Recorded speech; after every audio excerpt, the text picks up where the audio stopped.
దైవ మర్మములు. సహోదరుడు భక్తి సింగ్ గారి అనుభవంలో దేవుడు ఆయనకు బయలుపరిచిన దైవ మర్మములు. జూన్ 25. నా మాట విని నన్ను పంపిన వానియందు విశ్వాసముంచువాడు నిత్య జీవము గలవాడు.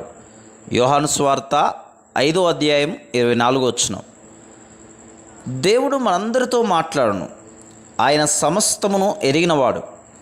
ఏ కూటములోనైనాను బోధకుడు ప్రసంగించినప్పుడు ఏ విషయంలోనైనా నీవు కలత చెందినేలా, ఓ దేవా, ఈ స్వరము నీ స్వరమా లేక మానవునిదా? ఇది నీ స్వరమైనచో నన్ను నేను తగ్గించుకొని ఒప్పుకొనుచున్నాను, నన్ను కరుణించుము అని ప్రార్థించుము.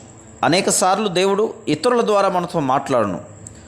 పౌలు నిరుత్సాహపడి సాతానుచే ఎదిరించబడినప్పుడు దేవుడు పౌలుతో, నీవు భయపడక మాట్లాడుము, మౌనముగా నుండుకుము, నేను నీకు తోడై ఉన్నాను, నీకు హాని చేయుటకు నీ మీదికి ఎవడునూ రాడు, ఈ పట్టణంలో నాకు బహుజనము ఉన్నదని చెప్పాను. ఆయన నోటి బూరలుగా నుండుటకు అంగీకరించినప్పుడు మనం ఆయన స్వరమును వినగలము. నీ స్నేహితులు నిన్ను ఎగతాళి చేసినను, నా ప్రభువు నన్ను క్షమించెను, నాకు సమాధానం దొరికింది అని ధైర్యముగా సాక్ష్యమిమ్ము. ఎవరైనాను నీ సాక్ష్యమును అంగీకరించనప్పటికీ సంతోషంగా ఆయనను గురించి ఇతరులతో పంచుకొనుము.